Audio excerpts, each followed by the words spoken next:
Happy Wednesday, everybody. Welcome to Stoveside Chats. My name is Chad Blackwelder with the North Carolina Department of Agriculture, food service marketing specialist. Thank you for joining us today. Got a good interview with Tom Sephton from Batistini Farms. Really cool guy. He's got a good story. Should be a lot of fun. So, KLF, thanks for joining us. There's Tom. I'll bring him in.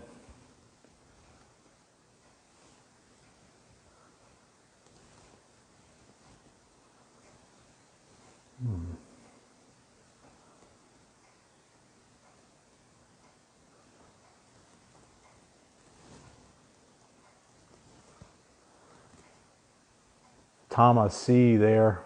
Hang on one second, okay?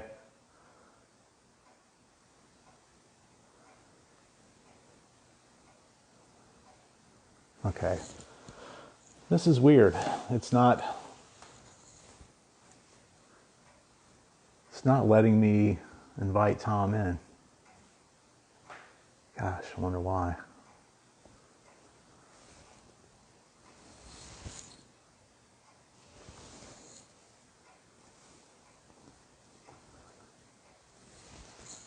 Tom, try if you have a personal Instagram account, try that. For some reason, it's not letting me invite Batistini Farms in. Not sure why. Hang in there, guys.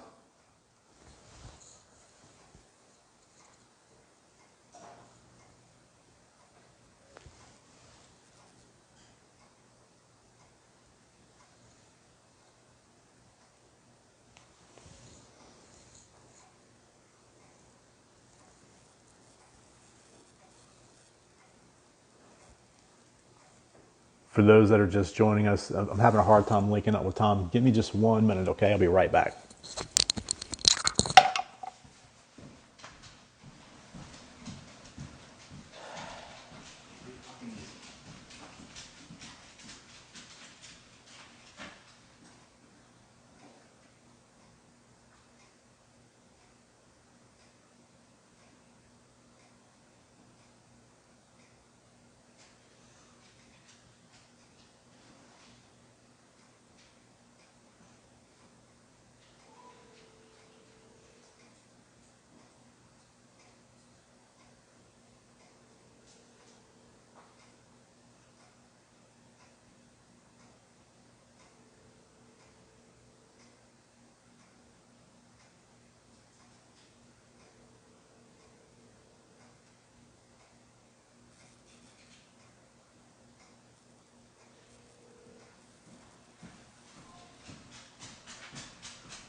All right, guys, thank you for hanging in there. Let's try one more time. Okay, here we go.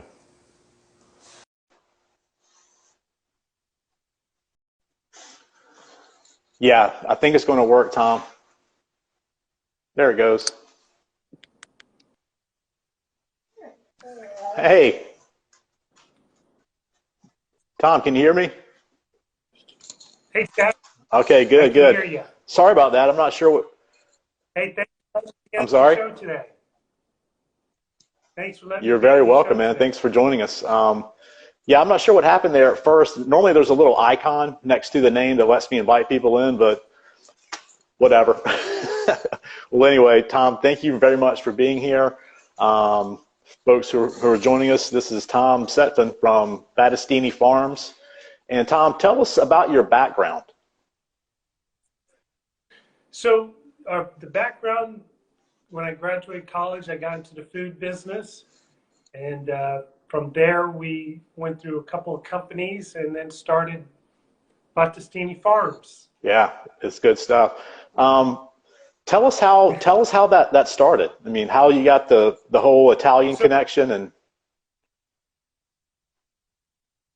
so how it got started is back in 2013, we had a switch. Okay.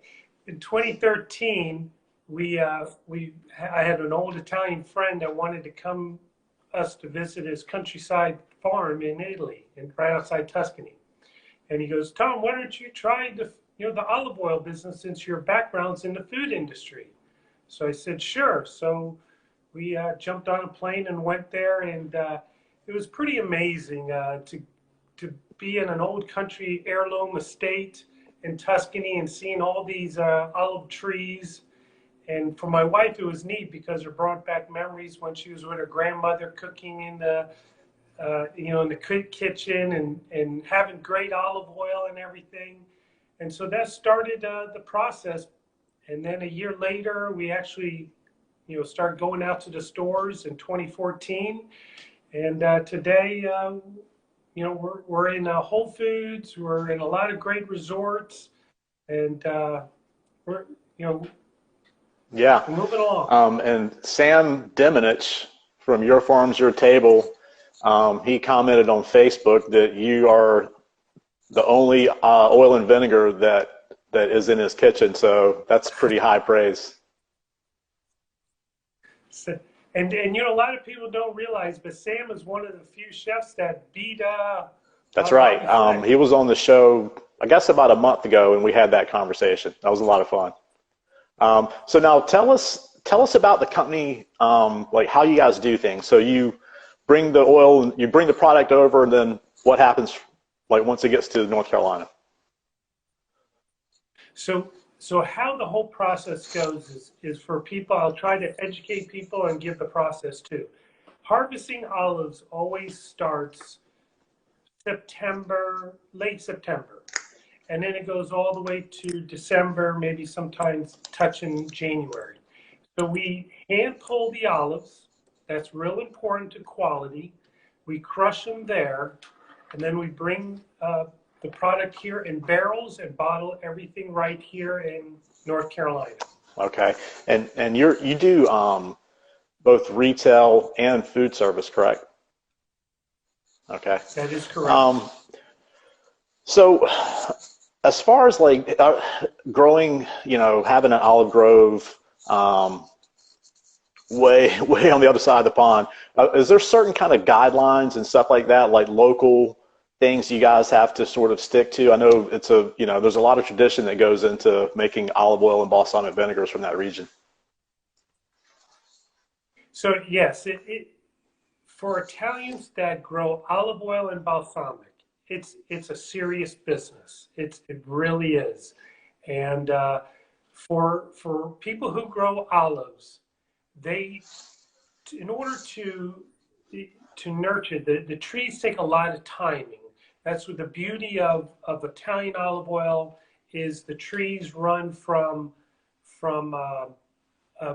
well, we have on our farm 2 trees are 1,000 years old that still produce olives, and that's important because it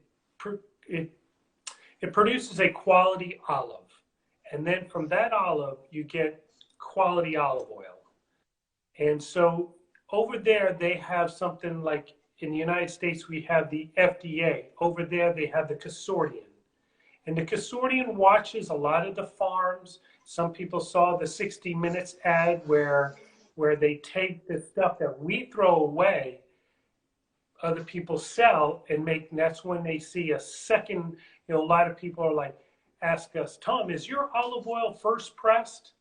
It's Batistini Farms olive oil is always first pressed. But what people do is when you see an olive oil out there that's $5, $6, $7, $8, there's probably a good chance that olive oil is from a second press, a material that is thrown away. And what we do differently to give a quality olive oil is on our label, here on our label, we give the harvest date.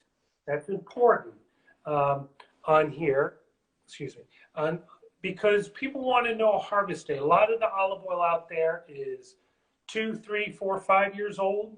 And olive oil only really lasts 3 years. But we give you the harvest date to prove that it's fresh. Also on here, we give you things that's non-GMO, which is important. We give you how the olive was pulled. it was pulled from the tree. A lot of them do it by machinery. You damage the olive, it hurts the olive oil. And then we crush the olive within 24 hours after pulling it from the tree. And then in turn, the most important thing really is the acidity of the olive oil. So when people say, oh, this olive oil is 0.06, in reality, when you pull the olive, crush it, it starts maybe at a 0.01, then it might jump up to a 0.02, and then when people get a Batistini olive oil, you're looking at a 0.03 to 0.04% acidity. Okay. Yeah, it's I didn't know a whole lot about olive oil until, I don't know, maybe about 15 years ago in Durham, and I went to an olive oil tasting, and I didn't know there was such a thing as an olive oil tasting. And we tasted probably 7 or 8 different kind of olive oils, and they range from mild and kind of herbaceous to very spicy. How would you sum up the olive oils that you guys are making? So let's see here. This one here, this is what we would call intense. It's one olive, the Cordatina, or what they would say monovarietal. It is. This one's really intense. Gives you plenty of flavor at the very beginning. As it gets to the back of your throat, all of a sudden it gives you this peppery taste, or a shock. You're like, oh.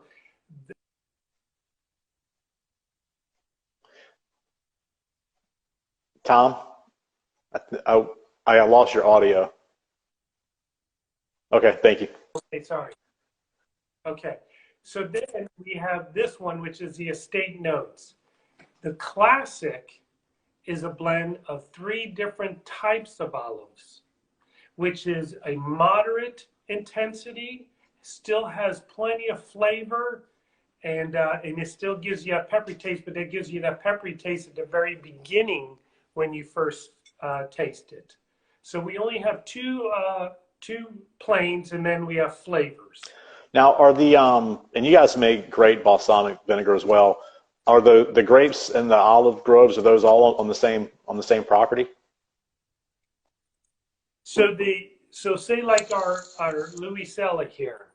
This balsamic is phenomenal. What the majority of the grape in here is the Trebbiano or Lambrusco grape, and we get our grapes from a variety of vineyards in the Modena area. So then we get that. The must gets cooked for 24 to 30 hours, and then it gets put into barrels. Now this one here, the Louisella, this is what you truly call small batch, because the wood of the wood of the barrels that this one ages in is oak, cherry, and spruce. So it gives a wonderful flavor. It's a 4% acidity, 1.38 density. So this is a true balsamic. And this one retails at $21. It's well worth for olive oil and balsamic to spend the money, because you're getting something that's real, authentic, and it's healthy for you. Both the balsamic and the olive oil have the polyphenols in it that help you with your cholesterol, blood disease, and a number of other things. So what difference between this one that retails at 21 compared to one that, say, you go to a store and you say, oh, it's $6. Your first ingredient should be on this one is cooked grape must. Cooked grape must, the first ingredient means that there's at least 60% of that item in the bottle. So when you go and buy something that's $6, the first ingredient is going to be wine vinegar, meaning it's going to be full of acidity, runs all over your plate. This is nice and thick, or as chefs would call it, reduced. Yeah. And it'll sit right on top of your food. Yeah, I think I've had most of your products, and they're all fantastic. And you guys are doing pasta now as well, right? Yes. So what we got now, Chad, is our pasta. Comes in full, rigatoni, tagliatelle, penne, and Okay. Campanelli. And what this is this comes from a friend's family farm that's all they do is durum and spelled flour. This is full of protein. Uh, you don't need a lot of it to get, to enjoy it.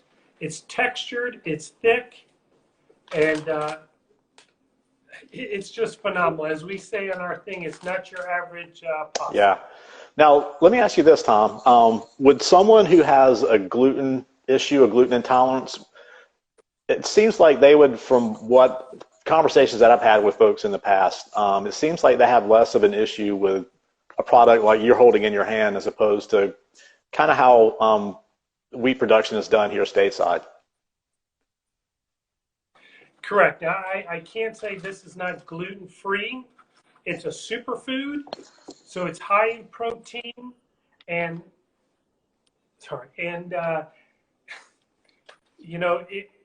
I've had people that said they give it a shot that are gluten-free, and I see them at the farmer's market on Saturday, and they say they love it. Yeah. I'll repeat what I said. It is not gluten-free, but we have the ingredients in the back. They can read it, do their research, and like I said, you can go on our website, b-farms.com, read the ingredients to the pasta, the olive oil, the balsamic, and everything's right there. We had a question earlier I want to go back to, talking about olives. Zah Goins asked, are there any types of olives that will grow in North Carolina?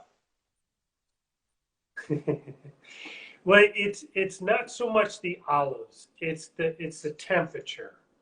So when let's see here, we're in April. What was it, about 2 weeks ago we had a freeze that came in, those 3 days. So what happens is typically a flower blooms, then the flower, after the flower, the center of it is a little olive, and then the olive starts to grow throughout the period up to, say, September, October. If it gets a frost, anytime like we had the last 2 weeks, 2 weeks ago, the olive's gone. And like Texas went through that incredible, unexpected frost. The poor people there that grow olives, they'll have it tough. So is there a Pacific olive? It is not a Pacific, it's actually the temperature. And in March, if we get a frost, you're going to lose a lot of your olives. Yeah. The only place I know of, and we've talked about these guys before, the folks in Georgia that are doing the olive oil there, but that's about the closest. The only, well, other than California, really, that's the only other place I know about in the States.